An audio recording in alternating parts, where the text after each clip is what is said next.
Drage rejke, dragi rejci, vsi ostali prisotni, lepo pozdravljeni.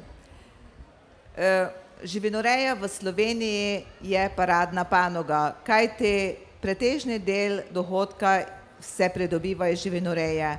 Posebej tukaj izpostavimo lahko govedorejo, kar je pa tudi normalno, saj je nekje 58% kmetijskih površin dejansko travinje in to lahko izkoriščajo samo prežvekovalci.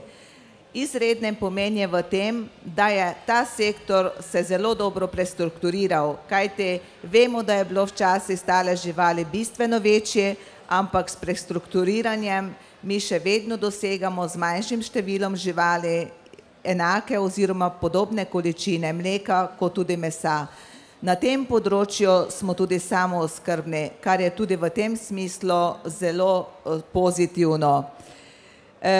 V zadnjem času nas nekako tarejo skrbi, ki so povezane s podnebnimi spremembami in tudi pri govedoreji, kot tudi pri vseh ostalih sektorjih, se bomo morali na to prilagajati in vedeti, da pač v določenih primerih tako ne bo šlo. Mogoče, kar je bilo še za izpostaviti, so v zadnjem času tudi pozivi, ki kličejo na porabo manj mesa.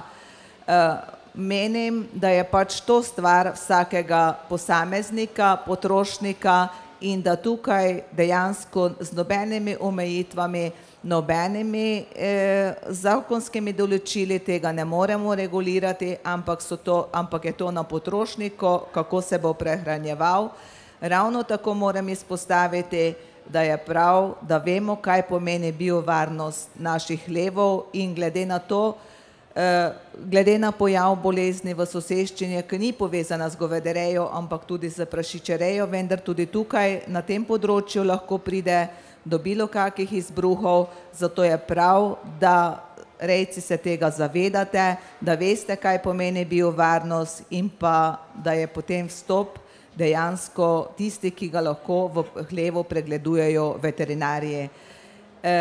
Jaz bi s tem zaključila, vsem nagrajencem iskreno čestitam in lahko povemo, da smo pač na področju govedoreje v Sloveniji izredno dosegamo dobre rezultate. Hvala. Hvala.